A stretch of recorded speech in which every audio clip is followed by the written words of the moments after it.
Tundub, et Ameerika Ühendriigid kaotavad Pärsia lahe piirkonnas võtmetähtsusega liitlase kestva sõja taustal Iraaniga. Saudi Araabia keelas ootamatult Ameerika Ühendriikidel kasutada oma sõjaväebaase ja õhuruumi operatsioonideks Iraani vastu. See sundis Donald Trumpi peatama tema poolt välja kuulutatud missiooni Project Freedom 36 tundi pärast algust. Selgitan kohe, Project Freedom ehk projekt Vabadus oli Donald Trumpi poolt esitletud kui operatsioon laevade läbipääsu tagamiseks Hormuzi väinas Iraani blokaadi taustal, kasutades Ameerika Ühendriikide mereväge. Kuid samal ajal selgus, et ka ilma USA-da on laevade läbipääs täiesti võimalik. Nagu selgus, viisid Araabia Ühendemiraadid hiljuti salapärasel moel läbi mitme naftatankeri ümberpaigutamise läbi Hormuzi väina. Ja arutamegi seda nüüd koos teiega. Minu nimi on Aleksei Betši, arutame seda koos. Aga enne kui alustame, palun tellige see kanal, pange sellele videole like ja jätke oma kommentaar selle video alla. See aitab väga palju kaasa sisu levikule YouTube'is ja olen teile selle eest tänulik. Alustame seda saadet erakorralise uudisega, mida edastab NBC News viidates kahele Ameerika ametnikule. Saudi Araabia keelas Ameerika Ühendriikidel kasutada oma sõjaväebaase ja isegi õhuruumi operatsiooniks Iraani vastu. Ja see juhtus 5. mail. Nagu selgus, sundiski just see Donald Trumpi kiiresti ja hädaolukorras peatama tema poolt välja kuulutatud operatsiooni Project Freedom kõigest 36 tundi pärast selle algust. Project Freedomi esitles Donald Trump operatsioonina, mille raames Ameerika sõjavägi saadab kaubalaevu ja tankereid läbi Hormuzi väina, kaitstes neid Iraani eest. Kuigi Donald Trump ise väitis hiljem, et tegelikult peatas ta selle operatsiooni seetõttu, et teda olevat palunud seda teha Pakistan ja veel mõned nimetamata riigid. Nad ütlesid, Donald Trump, palun peatage see operatsioon, pole vaja seda läbi viia, ärge mingil juhul viige kaubalaevu läbi Hormuzi väina, sest algamas on järjekordne edukate läbirääkimiste peatükk Iraaniga.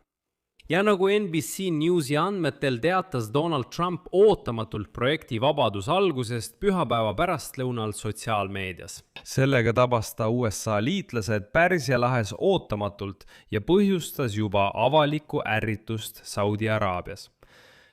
Seal teatasid nad, et neil on juba ausalt öeldes kõrini sellest, et Donald Trump seab nad pidevalt löögi alla ega hoiata neid isegi ette, rääkimata sellest, et ta ei pea liitlastega isegi nõu. Ta lihtsalt otsustas, et viib operatsiooni läbi ja tal on liitlastest täiesti ükskõik. Lõpuks kaotas Ar-Riyad kannatuse ja teatas otse Washingtonile, et ta ei luba Ameerika sõjaväel kasutada Printsi Sultani lennubaasi, mis asub Ar-Riyadist kagus, ega ka Saudi Araabia õhuruumi. Nagu, tahate operatsiooni läbi viia? Jah, palun viige operatsioon läbi, aga siis ilma meieta, kõik aitab juba neist mängudest. Muide, teatati, et isegi Iisrael ei teadnud Trumpi plaanidest operatsiooni läbi viia ja veel vähem sellest, et USA peab Iraaniga läbirääkimisi sõja vaid formaalse lõpetamise üle. Sellest rääkisin ma eelmisel korral üksikasjalikult. Miks ma ütlen formaalne? Miks ma ütlen, et see on vaid ajutine kokkulepe, et olukorda veidi rahustada? Ma rääkisin sellest kõigest üksikasjalikult eelmises saates sellel YouTube'i kanalil, nii et kui te pole näinud, siis minge kindlasti vaatama.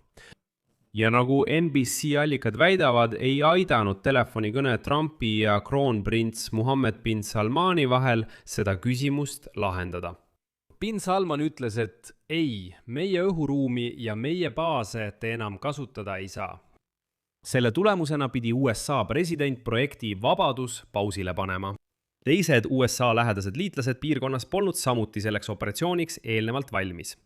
Katari juhtkonnaga võttis Trump ühendust alles pärast missiooni algust ja lihtsalt seadis nad fakti ette. NBC allikas Lähis-Ida diplomaatide seas rääkis samuti, et USA ei koordineerinud seda projekt Vabadust Omaaniga. Jällegi, enne Trumpi postitust sotsiaalmeedias. Kuid Valges Majas teatati, et, tsitaat, piirkondlikke liitlasi tegelikult teavitati ette. Kuid selline demarš Saudi Araabias on väga kõnekas. Ameerika Ühendriigid toetuvad just lenduritele Printsi Sultani baasis Saudi Araabias.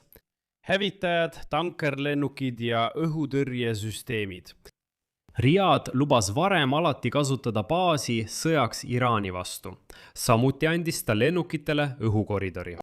Sõjalennukid olid üliolulised projekti Freedom elluviimiseks, kuna need pidid tagama laevadele, kaubalaevadele ja tankeritele õhukaitse. Just sellele panustatigi.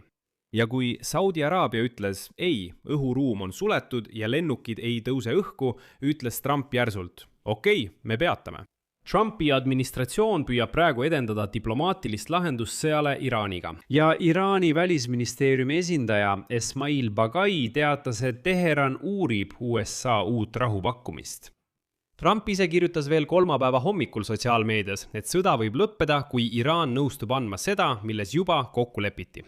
Ovaalkabinetis esinedes ütles USA president, et neil on head läbirääkimised Iraaniga ja kinnitas, et Teheran soovib kokkulepet sõlmida. Kuid nagu hiljem selgus, ootas enesekindlat Donaldit Trumpi tema operatsiooniga Hormuzi väinas üllatus. Selgus, et Araabia Ühendemiraadid viisid hiljuti läbi mitme naftatankeri ümberpaigutamise läbi Hormuzi väina.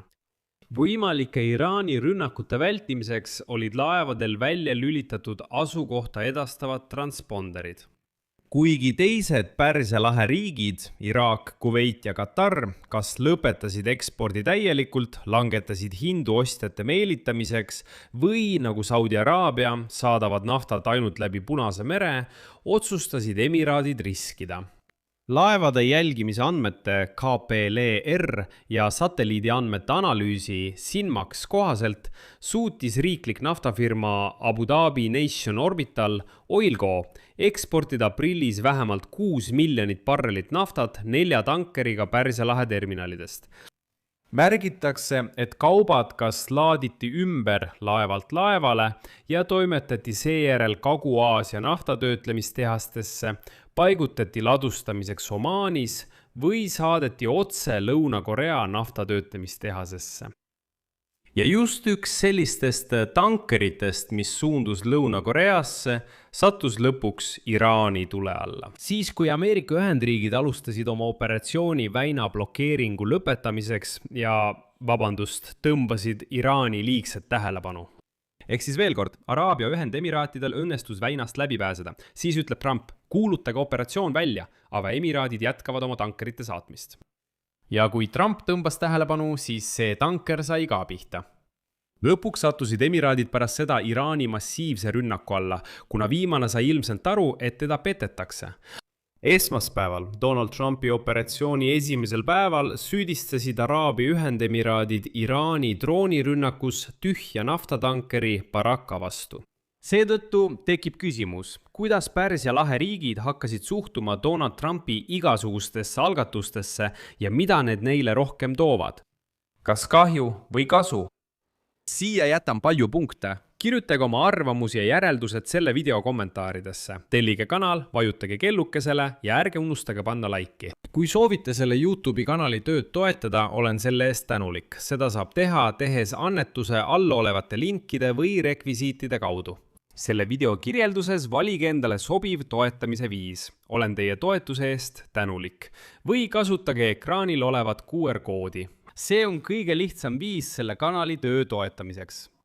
Ja liituge minu Telegrami kanaliga Pechi News. Link sellele on samuti selle video kirjelduses. Sellega on kõik. Hoolitsege enda eest. Kõike head.